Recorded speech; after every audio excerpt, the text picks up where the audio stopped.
Ghostpost.com, I'm Metal Mark here with Ivar from Enslaved. How are you, sir? Very good, thanks.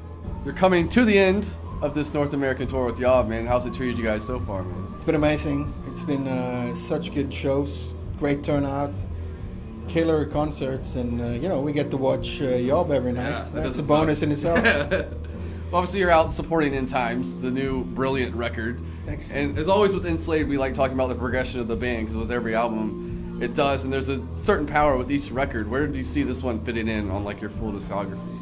Right now, it feels like it's summing up a lot. It's one of the, I guess, cornerstone albums. In a few years, we'll look back and think of it as one of those albums that sort of sums up what's been going on in the years prior to it. So it has a lot of, I think it's going to fit in the category with albums like Below the Lights and Esau, maybe Back to Frost and that kind of thing, where we sort of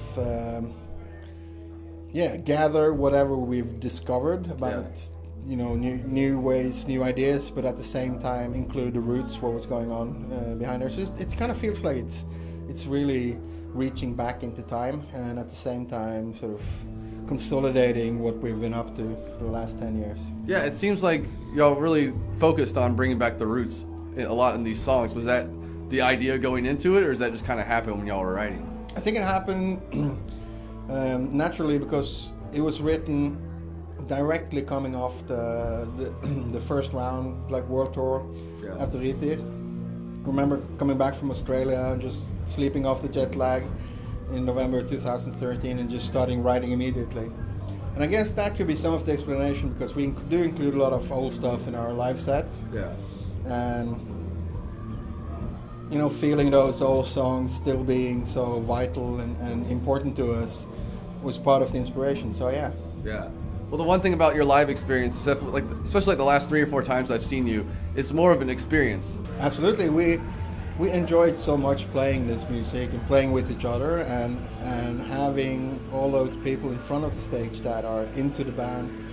Some of them have been following us through the entire career. Some have just recently got there. We have some old schoolers that are sort of interested in what we're doing now. And what happens with that many albums, we'll have people who actually sort of thought they maybe didn't follow the band for a few albums, and now they heard the new one and they're like, hey, what's going on here? So it's such a great mix of people. That the common denominator, I think, for everybody in the room, on stage, off stage, is that they're really into music. Yeah.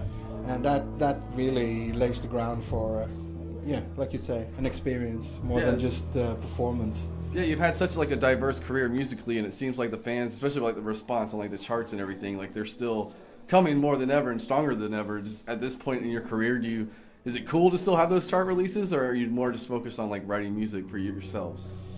Yeah, the focus is definitely on the writing and what's going on there, but these things are just wonderful bonuses. Yeah. That just gives you more motivation, and if you have like if your back's getting fucked up like it always does on tour and stuff, these kind of things reminds you, if you feel like, oh, I'm gonna start whining now, then you just remember all these people are dedicated to getting the word about us out there and everything, and how much our fans and how much the record company and the media and everybody is just really helping us, and that's a big motivation. Yeah, well, as everybody knows, you've been doing this since you were 13 in this band. Forget your teenage years and everything like that. A lot of people were focused on girls and like whatever they want at 13, but you were focused on music, and to see it still being such a huge thing 20 years later and still getting that response, that's gotta be awesome for you. Yeah, it's totally awesome. Yeah. And now there's actually time to discover that there's there's so many more things than just the music. There's the interaction with fans, and it's the whole thing of developing our own little universe and everything. And there's still girls out there. Yeah, you can say hi to them too. Hi, especially to my wife. Yes, most important. Most important. Well, you did a lot of like track by track breakdowns, but the one video I really enjoyed was your Family Guy video. Yeah. About how much you enjoyed Family Guy. Now, obviously, my opinion, the recent episodes aren't as good as the classics. Is that how you feel? No, I can't really say. They got a different vibe to them. Yeah. I'll say that. But and it's like the first season. Some people see that as not as funny, but I still like that too. it's just like different vibe. But I Yeah. think when the whole thing is over, like all their seasons, I think my favorite's gonna be things between like second and sixth season. Yeah. Probably that's what I think the real golden nuggets are. Yeah. So is that what you do when you're waiting to play, or are you just sitting back watching Family Guy episodes and drinking beer? We do drink beer, and we have our iPads and PCs and whatever. So I think it's pretty much a safe bet that we look at least one or two scenes every day. Yeah. The one where Peter Griffin does Ecstasy, where everything is so fantastic and smooth and soft. That one I think we see every day. Nice. Well, that's how fans feel when they see you guys live. Yeah. There you Hopefully go. that's the emotion we're going for. Well, obviously the record just came out, and for the rest of the year, are y'all just focusing on touring everywhere and everywhere possible? Yeah, everything's pretty much booked and confirmed up until the end of November.